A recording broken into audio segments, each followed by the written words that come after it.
ኤርሚያስ ውብሸት እባላለሁ። ከጎንደር ነው የመጣሁት። ይዤ የመጣሁት መወዳደሪያስ በቆሎ መፈልፈያ ማሽን ነው።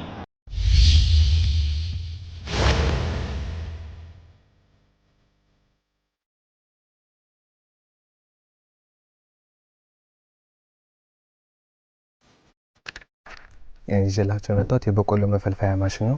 የበቆሎ መፈልፈያ ማሽን ለምን ተሰራ ከሚለው ስንነሳ የእናቶቻችንና የሴቶቻችን እንዲሁም የአካል ጉዳተኞችን ጉልበት ለመቀነስ ታስቦ የተሰራና የጊዜ ብክነትን ለመቀነስ ታስቦ የተሰራ ማሽን ነው።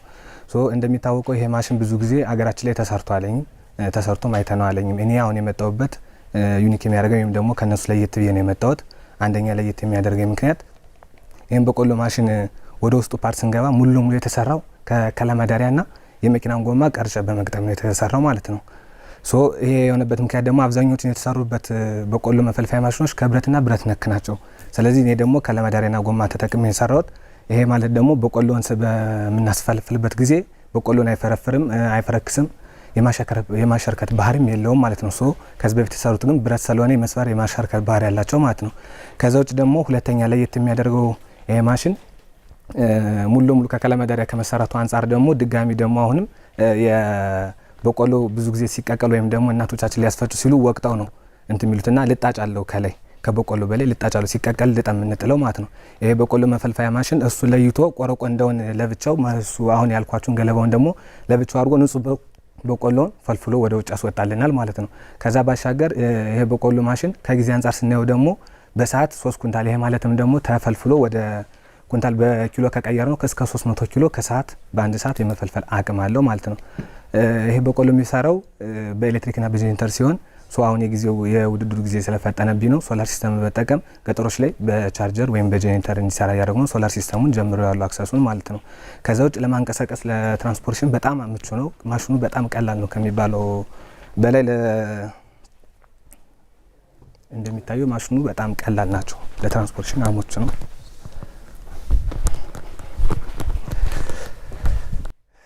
ስለዚህ ሁለቱንም አንድ ጊዜ ነው የሚሰራው ማለት ነው። ሸለሩንም መፈልፈሉ ነው። ቀጥታ በቆሎን ታስገባለታለህ። ሶስቱን ስራ በአንድ ላይ ያከናውነዋል። በቆሎን መፈልፈልም ቆረቆንዳው ለብቻው ማውጣትም ይሄ ከላይ ያለውን ግላቡንም አቆረቆንዳው አብሮ ጋር ማስወጣት አበጥሮ አንድ ላይ ያስወጣዋል። ሶስቱን ስራ በቆሎ እንዴት ነው የሚገባለት? ለምሳሌ በላይ ነው የሚገባው። የተቆረጠው ነው ወይስ ደግሞ ኩፖ ብቻ ነች? ሙሉ ራሱ ነው የምታስገባው። ቆንጠረ ዝም ብለህ ነው የምታስገባው። ቪዲዮ ላይ ያለ ቬሪ ጉድ። በጣም ኢምፕሬሲቭ። ባይ ዘ ዌይ ከጎማ መስራትህ ጥሩ ሆኖ ሳለ ማይልድ ስቲል ሲሆን ከብረት ሲሰራ ድንገት አንዳንዴ የብረት መፈርፈር ምናምኖች ቢኖሩ በማግኔት ይወጣሉ። የጎማ ሲሆን ምናልባት እሱን ከእህሉ ለመለየት ምናልባት ወንፊት ሊሆን ይችላል። አይ ዶንት ኖ ምን እንደምትጠቀም እሱ ላይ አስብበት። በሆነም ግን ረበር መጠቀምህ ቡችስ ቬንቲሌተር አለ የተሸበረ እዛ ምናልባት ከተሰበረ እንኳን እዛው አይቀርም። ቆረቆንዳው እናንተን የሚወጣው ብናኙ ቬንቲሌተር አለው ከውስጥ አብሮ የሚመታው ማለት ነው። ቆረቆንዳው ለየብቻው ላይ የሚወጣው ስለዚህ ንፋስ ይቀዝፍልናል። እሱ ውስጥ ለሚቀር ምንም የበቆሎ ያህል ክብደት ያለው ብረት ቢገነጠልስ? በቆሎ ያለው ብረት አይገነጠልም። ሙሉ ከላይ የተጠቀምኩት ባለ 6 ባለ ጎማስ ጎማ ስፔር ፓርቶች አሉ። ገበሬውን ይሄን የበቆሎ ያህል ክብደት ያለው ጎማ ቢገነጠል በምን ትለየዋለህ? አሁን ከለመዳሪያ የተጠቀምኩት ማለት ነው ላይ ከባትላሜራው አለ አይደል ኮፈኑ እሱ ሙሌ ነው ባትላሜራ የተጠቀምኩት ከለመዳሪያ የተጠቀምኩት። ከዛው በቆሎ የሚፈለፍለው የመኪና ጎማ ያረጁ ጎማውን በምንድን ነው የተጠቀምኩት? ውስጥ ብረት አለ አይደል? ቦሌጅ አለ ውስጥ ላይ ሻፍት አለ። ሻፍቱ ላይ ምን አለ? ሙሉ ከለመዳሪያ የተጠቀለላል። ኦኬ ገባኝ። ሙሉ ከለመዳሪያ የተጠቀለላል። ወፍራም ጎማ አለ። የመኪናው ጎማ የለም ውዳቂ የሚወጣው ብዙ ጊዜ ልብስና የሚታጠብበት አስቀምጠው እሱን ክብ በመቅረጽ ቦሌጆ ላይ ያሰረ ከለመዳሪያው ሙሉ ጠቅልየዋለሁ። እሱ አይንቀሳቀስም። ስፔር ፓርቱ አሁን ከዚህ ማሽን የተለየ ደግሞ አንድ የሚያደርገው ደግሞ ይሄ ማሽን አሁን ቢበላሽ ስፔር ፓርቱ ጎማ መቀየር ነው። ልክ እንዳልኩ የለም ክብ ጎማዎች አሉት ማሽን የሚፈልፍሉት ማለት ነው ሮኬት የሚያደርጉት። ስለዚህ እሱን ኢምፖርተሩ ወይም ደግሞ ይሄን የዚህ ማሽን ባለቤት ወደ ባለሙያ ወይም ደግሞ ወደ ጋራጅ ወደ ከተማ ይዞ መምጣት አይጠበቅበትም። እዛው በ1 ደቂቃ በ2 ደቂቃ ራሱ መቀየር ይችላል። ኪሎዋት ነች አሁን እቺኛው 6 ዲናሞ 6 ዋት ናት። 6 ዋት ነው ኪሎዋት። ለስንት ገበር ይፈልፍላል? ከዚህ በፊት አሁን በብዛት እንኳን አላስኩትም፣ ግን ስገምት ወደ 30-40 ኩንታል ፈልፍያለሁ።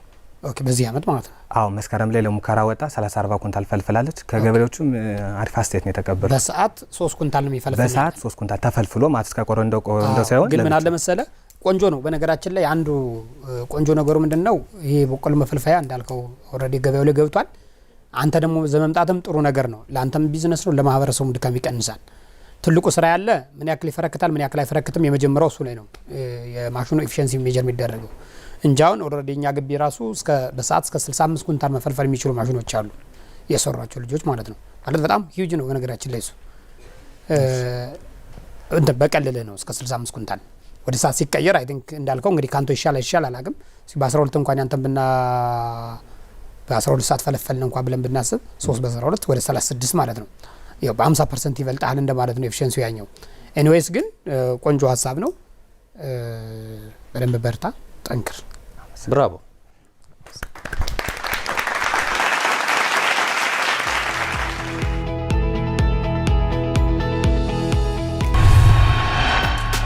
ከረኞች ጋር የነበረን እንትን በደንብ ተግባብተናል። አሪፍ አስተያየት ተቀብያለሁ።